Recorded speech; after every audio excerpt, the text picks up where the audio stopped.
What was the biggest bullet you dodged? A few years ago I had pneumonia, but my whole family insisted that it was just postnasal drip, which runs in the family. After a week or two I woke up in the middle of the night when I couldn't feel my arm. After I got to the ER, the doctor said that it was the worst he'd ever seen, and he was surprised I wasn't dead. I had 3 pounds of mucus cut out of my lungs and another 2 weeks in the hospital siphoning out the rest. For 3 months afterwards I could barely walk half a mile without starting to pass out, and I still can't run for more than 200 to 300 yards without collapsing. Have you looked into respiratory therapy to try to build yourself back up to running? I'm sorry you've had to deal with this. Many years ago, my flight had just landed at Chicago O'Hare and the plane was taxiing when the pilot suddenly slammed on the brakes. People were literally thrown forward against the seat in front of them. A few seconds later, another plane, taking off I think, went screaming by right in front of us. No explanation was given, though our imaginations provided a lot of gory details. Just regular Chicago drivers. It's do or die on the Dan Ryan. Around 30, 0 pounds. I was driving with my wife in town one snowy evening, and we had pulled up to a stoplight. I happened to glance up at the rear view mirror and saw a city bus heading towards us and rotating sideways. I hit the gas and pulled ahead into the intersection and left into the turning lane. And less than a second later, the bus went sliding through right where our car was. It came to a stop on the other side of the intersection and fortunately didn't hit anything. But 1 second or 2 feet difference and we would have had some nice spinal injuries. I once took care of a couple in a rehab facility who was in the accident that you narrowly avoided. Bus on a snowy road slid into them at an intersection.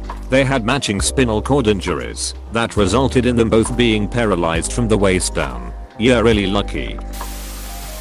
As a kid, after running errands in town with my mom, I was climbing into the backseat of our family station wagon. A semi-truck hit a power line pole down the street causing the still live wire to fall, bounce off the roof of the car and hang across the open door just a foot or two above my legs. Raised Catholic, I wondered for a while after if I had actually died that day and that the rest of what I thought was my life was my purgatory. Not changing jobs in early 2020 would have been a short-lived promotion after early restructuring and layoffs. I changed jobs March 9th, 2020. 2 days later my city shut down and everyone was sent to work from home. My new company committed to 0 covered layoffs. The company I left laid off about 80% of my department. Dodged a bullet, haha. Same thing. Mine committed to 0 covered layoffs. Apparently restructuring layoffs were fair game though. Restructuring not at all COVID related QI roll. A friend had lost his job under suspicious circumstances. A few weeks later he asked me to take him to the bank. As I got near to pick him up I caught a train. He called to say never mind, he would get someone else. A few days later a friend sent out a message to a large number of our friends. This guy lost his job and was running a check cashing con. Can you cash this check for me? I'll pay you $50 if you do. The check is $500. He has no backing funds. You eat the whole amount. He did this to several friends in a few days to amass a few grand and was about to skip town when the cops got him. Halfway through this I was thinking you dodged being an unknown getaway driver for a bank robbery. Same here. Was slightly disappointed. Not me, but I had a field service engineer working on one of my big robotic liquid handlers. He decided to bypass the safety pin that prevents the heads from moving while the cover is open, while he had a diagnostic program queued up on the computer. What he didn't know was that the instant he reinserted the safety pin the machine would execute the queued instructions and start moving. And he had a hand inside it right in the danger zone. I grabbed his shoulder and yanked his hand out an instant before it was crushed. He stopped ignoring me when I told him to stop bypassing safety lockouts to save a few minutes. Wow. I'm sure this guy isn't completely responsible for you guys putting a safety system in place, but it sounds like he certainly had a hand in it. I stayed up all night before a day trip to Hong Kong. You know that days when you haven't slept. You're just kinda robotic and doing the human stuff. Nearly zero awareness of anything. Well, I went across the street and my friend behind me snatched my shoulder and yanked me backwards just in time to feel the whoosh of a double-decker bus breezing past us. I just looked at him like, oh, thanks man, and it took a whole extra minute for my brain to process I would be duck and dead had he not grabbed me. I can answer this in a literal way. When I was a child, I was playing video games with my little brother. Well, he found our dad's gun and fired it. No one was hurt, but it scared the shit out of me. My younger brother used to dry fire guns at me, till one time he fired a live one right by my head. Dad came home and wondered why he had a huge black eye. Your younger brother should gotten a black eye the first time he dry fired at you. That shit isn't funny. I survived a rocket attack that landed about 10 meters from me, very close to where we were standing. We were so close to the launch site that the warning alarm came after the rocket had already impacted. Thankfully, we were able to dive under a vehicle for some shelter and the three of us made it through unscathed. Israel. Yep. When my great aunt passed away, I was helping to clean out her house. I'm just dragging everything out of the basement and suddenly my dad is like, whoa, put that down gently and let's move away from here. So I put the weird metal tube type thing I'm carrying down and get out of there. Turns out it's a mortar shell from when my aunt worked in a munitions factory during WWII. Bomb squad came and took it away. I'm just casually going to take a mortar from work. No problem at all. As you do. Did you ever hear back from the bomb squad about whether or not it was still active? If they took it, rather than safely detonating it, I would imagine it was almost certainly inactive. Unless there's more to this story than Op is letting on. I doubt they're going to safely detonate it inside of a house. I interviewed for a job that I wanted desperately in August 2019. After the initial phone interview, I went in for an in-person interview at 4 PM on a Wednesday. I had a rejection in my inbox by 8 PM and was completely gutted. Then 2020 happened and they laid off 60% of their staff and will probably go under. I'm thankful for that rejection every day. I needed this perspective. I'm currently in agony waiting to hear the results of 2 interviews for different places. I'd be thrilled with either job, but gotta remind myself that if neither pan out, well, maybe I dodged a bullet. Had a teacher in high school who was wicked sarcastic and witty, while also being a hard-ass grader. To me, the perfect teacher. Class was challenging, but we were all laughing and having a good time. He was a great mentor and I continued to visit his class even after I graduated. One time, post-graduation, I was sitting in his office and I had just given him some art to decorate his classroom with, and he was so excited he blurted, "I could kiss you." Something about the intense eye contact unsettled me, but I laughed it off. 17y/a girl. What can I say? Couple months later, he was arrested for having a sexual relationship with an underage student. I'm sorry, but I chuckled at how he tried to ease it in that way. It sounded so awkward the way you put it. Close bracket. To be completely fair, I laughed it off too. I say stupid stuff like that out of nowhere to my friends and feel dumb afterwards. Freshman year of college, I had a calc class. It was material I had learned before, but for various reasons they didn't give me transfer credit, so I skipped class quite frequently, though I usually slept in. One morning I find myself awake at 8:30 and not really feeling like sleep. Might as well check in on the class and see what's going on. It was the midterm exam. As a chronic procrastinator, I've been there, but I've also noticed it a day too late and that feels bad, man. Just noticed one of my assignments a day too late and the syllabus says no late work, no exceptions. I went from an A to a C+. At 17y/0 I met and married a sweet little North Carolina daddy's girl. Had I not, I would have still been hanging with my friends that just discovered heroin. Of the 3 friends, 2 are dead and 1 did 10 years in prison. Everyone I used to know, including family members, got into heroin.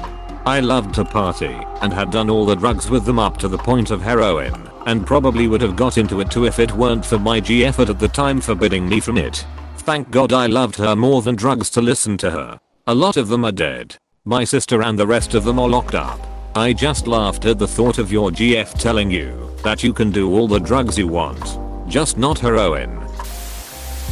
Almost proposed to a girl who had been cheating on me with a pile of shit that called himself my best friend. This was years ago, and am getting married at the end of the month to the love of my life. Life has a way of working itself out. I'm glad you got out of that situation. Congratulations on getting married.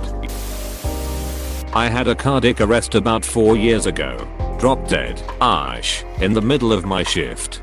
Found out after I woke up about a week later that A. The manager who saw me fall was a former lifeguard and knew proper CPR.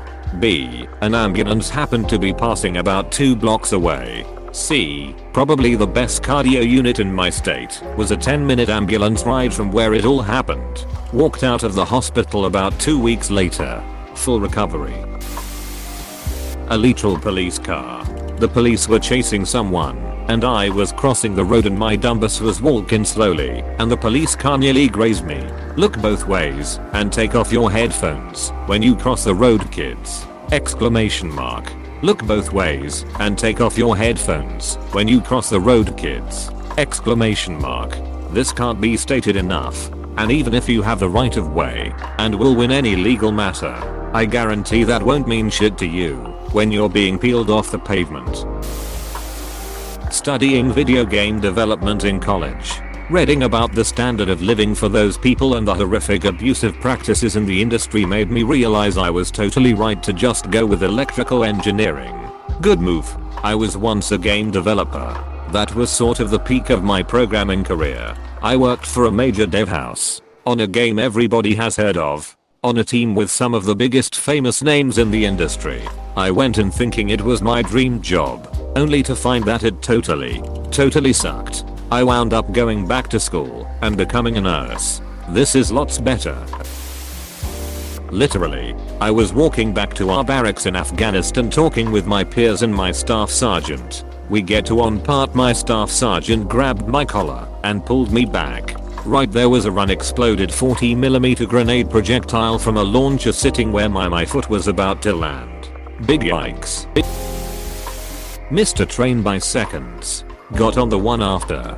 The one I missed hit someone. There was news in 2006 about a man who had a very punctual routine and rarely got late for work.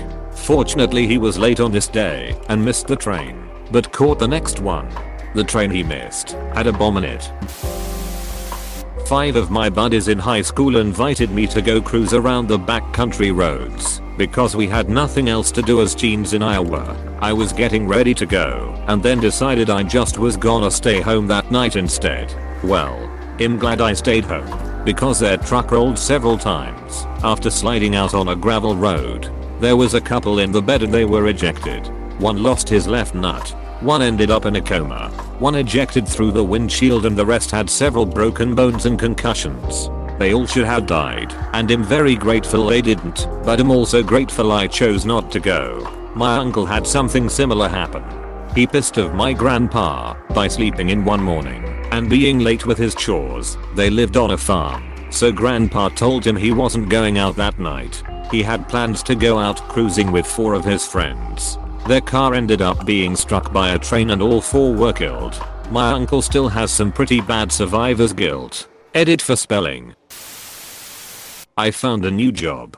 Boss seemed nice in the interview. Started working and right from the start people weren't comfortable talking about the job. And you could literally smell the fear. Also there was very little work to do. My direct colleague was sick and they wouldn't give me her phone number. I wanted to discuss a few things / strategies to move forward, but everyone kept dodging giving me her number. After 2 days I found I had a headache going there, which got worse during the day. So I quit. Company doesn't exist anymore. I guess you can't run a job agency without customers and everybody just pretending to work. Not me but a client. Their spouse pointed a gun at them and pulled the trigger. They were diving toward the spouse to grab the gun to protect themselves and the children. As a result they literally dodged the bullet. In the 80s, my family was traveling through the Colorado mountains. We were traveling down a steep run between 2 semi-trailers, the front carrying steel beams and the back uncut timber logs. My dad suddenly got really nervous, later telling us he heard God / a voice yell for him to get out of that lane now. He pulled into the middle lane and started to pass the semi. About 10 seconds later the back tractor smashed into the trailer in front. Still don't know if his brakes gave out or if he fell asleep, but had we stayed we would have all died in a crushed van cube. My dog took it for me. Catahoula leopard / pit mix, both known for their pain tolerance. Took 2 bullets, one through his cheek exiting through his jaw, the other through his chest and out of his armpit. Didn't drop, didn't even whimper, just kept going. He's a ducking tank. Has saved me both mentally and physically in life. He's perfectly fine. Made a solid recovery after tearing his stitches out multiple times from jumping on the couch. You'd never know. I will forever be in debt to my dog and he can do whatever he wants. When people talk their dogs up about how tough and loyal they are, I sometimes struggle to keep my mouth closed. Got mugged a few months ago. Jackass had the gun to my chest. Made it out minus my wallet and all the cash inside. Hey PSSST. Please subscribe and like.